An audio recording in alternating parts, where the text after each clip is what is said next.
Je suis Laurens Vadexoglu, doctorant à Paris School of Economics et l'Université Paris 1 Panthéon-Sorbonne.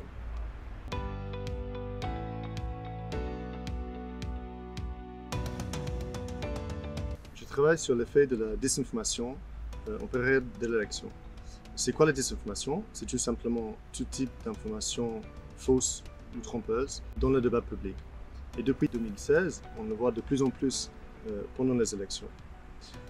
En conséquence, on s'inquiète beaucoup de l'effet sur le choix de vote et le résultat des élections. Par exemple, 8 sur 10 Européens s'inquiètent de l'effet de la désinformation sur le choix de vote.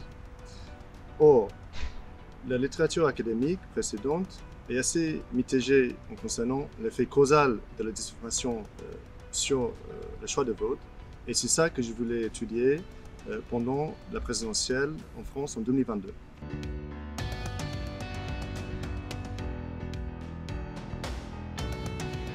J'utilise une méthode qui vient de l'économie expérimentale qui s'appelle l'essai contrôlé randomisé.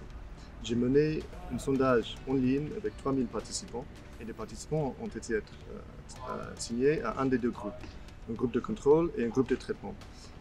Pour cette méthode, c'est très important pour que les deux groupes soient identiques. Et pour faire ça, on a construit les groupes avec les mêmes caractéristiques sociodémographiques et aussi on a attribué les participants à un des deux groupes de manière aléatoire, ce qui fait théoriquement on a deux groupes comparables. Les deux groupes ont suivi le même questionnaire en répondant aux questions sur leurs attitudes politiques et l'intention de vote. Mais les participants dans le groupe de traitement ont été exposés à la désinformation liée à l'extrême droite qu'on a vu pendant la campagne.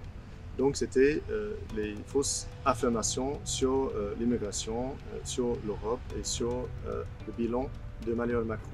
Vu qu'on a déjà établi qu'on a deux groupes identiques, la seule différence entre les groupes était l'exposition à la désinformation.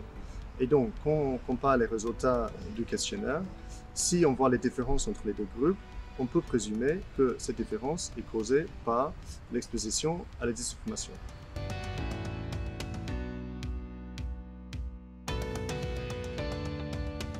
Il y a trois résultats clés de cette étude. Premier, on n'a pas vu d'effet de la désinformation sur l'intention de vote pour les candidats de l'extrême droite. Deuxième, on a vu une augmentation de manière statistiquement significative pour l'ensemble des candidats centristes de 5%. Ce résultat montre un effet contre-productif de la désinformation qui vient de l'extrême droite, ce qui pourrait être expliqué par le fait que la désinformation qu'on a testée et qu'on voit dans les élections est souvent négative et pessimiste sur l'état du pays. Et des études précédentes montrent que la communication négative met les électeurs mal à l'aise. Troisième, chez les sympathisants de l'extrême droite, on voit l'effet opposé. On voit qu'ils sont moins susceptibles de voter pour un candidat centriste, ce qui montre que la désinformation pourrait contribuer à la polarisation parce qu'on voit que ces électeurs sont poussés encore plus loin du centre.